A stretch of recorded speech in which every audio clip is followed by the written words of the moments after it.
Hello, thanks for coming to this poster on the experience of carers of people who have died of multiple system atrophy. My name's David Oliver. I'm a retired consultant in palliative medicine and at present an honorary professor at the University of Kent in the UK. I'm also a trustee of the Multiple Systems Atrophy Trust in the UK, and the trust undertook a large survey of people with MSA and their carers. A total of 371 carers responded. They were mainly over 65 years old, 89% were a spouse or partner, and 71% were female.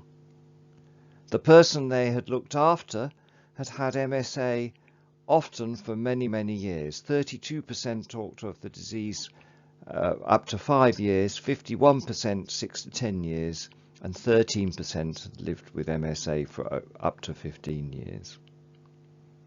They'd been the main carer primarily, and 50% had been talked of this, and 78% had lived with the person with MSA until their death. Only 15% of the people had died in a hospice, care home or nursing home. We asked about the expectation of the death, and 55% of the carers said that they had expected the death, and this was usually as they'd been told that the person was dying by a doctor or other healthcare professional. But 45% felt the death was sudden or unexpected. They talked of the many symptoms that the person with MSA had had until they died, particularly mobility, autonomic issues, speech and swallowing issues, 82%, pain, concentration, and sleep problems. They had received varying help, but 92% had received help, particularly for assistive equipment.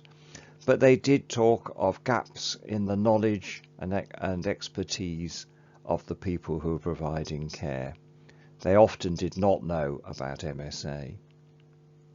They did feel that their own emotional health had been affected, and they reported that they had had fatigue in 80%, 56% talked of anxiety, 43% talked of depression, 80% felt that their social life had become more troublesome, worse, and 34% talked of effects on the relationship. 63% had talked to the person about the end of their life with the person who was dying, and 58% had discussed end of life with professionals, and those who had done so had found that very helpful.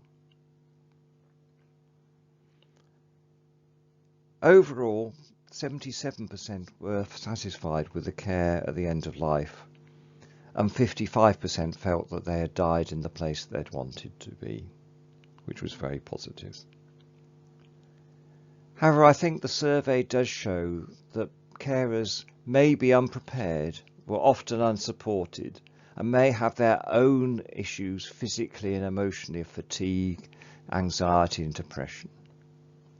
But it's interesting, despite all that, they were satisfied at the care at the end of life. We hope this poster is of interest, and we have links to the MSA Trust website and also to the survey if you like further information, and do contact us. I'd like to thank all the people who have been involved in the survey, and in particular those at the MSA Trust, and I'd just like to mention Andy Barrick, Emma Rushton and Niall Quinn, who were involved in the production of this poster. Thank you very much.